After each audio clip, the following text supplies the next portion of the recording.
Hey guys, today we're meeting up with my buddy Ethan in Dahlonega. He's a local up there. Love riding with this guy. He's always trying to get into some fun stuff. We're going to be talking to him today about how he sets up his YZ250X for hard enduro. Typically a different setup for hard enduro than the hair scrambles enduros he's seen me race. People have been asking about this bike. This is just my play bike, hard enduro bike. This thing gets put through the ringer a good bit, and we're going to be doing a little bit of that today. Stay tuned and figure out how to set up your YZ250X Yamaha for hard enduro, big log hops, hard riding. This thing with this guy right here, you got to show up with it clean, spotless. You lube it up, all the moving parts, freely moving, lubed chain, and then you're ready to go. All right, no, for real. First thing I've done to it, I would say gearing. Gearing's the biggest part.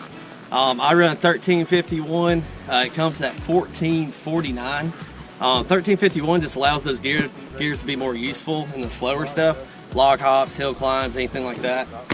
And then the big thing for me, I learned, is tires and tire setup. I run tubeless front and rear. The big thing with PSI and the tubeless is knowing what PSI you want to run for your type of riding. I run 4.5 in the rear, 9 to 11 up front, and the slow stuff, it tends to really hook up good. And then as far as like performance stuff between suspension and motor, the suspension, you really don't have to revalve them. The stock stuff, you can click them way up, make them super soft, and they're good. But I went ahead and set it in Moto Lab, had it super plush set up for rocks and roots where I ride, and it really did make a difference to me. And I'm not, I'm intermediate to okay rider, so I noticed it makes a difference on single track and hard enduro stuff. As far as the motor goes, the 250X motor is great. It likes to hit harder on the mid like the motocross bike. So what I did is put an Apex head on it.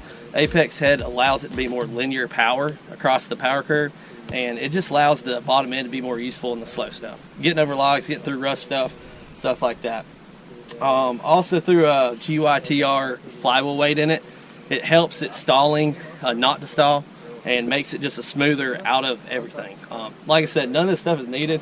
Everything together makes it just more rideable. That was my goal, is to make this bike rideable, and that's what it did.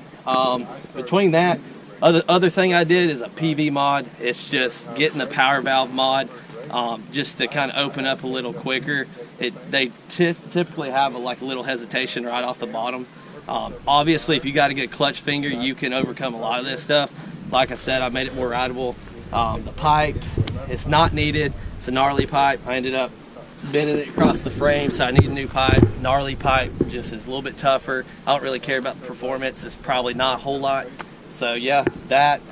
And if you're gonna beat it up on the hard enduro stuff, you really need protection. It's all preference. I run the wraparound, so I don't have to worry about the levers. Rotor guard, I just run the cheap Cherubies, and then run these awesome, sexy looking guys right here. You have to have that, man. You don't want to beat up the beautiful aluminum. And run the frame guards, because this aluminum frame will wear in. Got that. And then the most expensive thing that hurts your wallet is these guys right here, the bulletproof rad guards. I try to go cheap, and don't save your money up. Get the good bulletproof. They're the way to go. And pretty sure that sums it up. Thanks, man. We're looking forward to seeing some log hops today.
flat.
Alright, surprise last question here. Ethan's been up in my DMs, 100 push-ups a day, he said.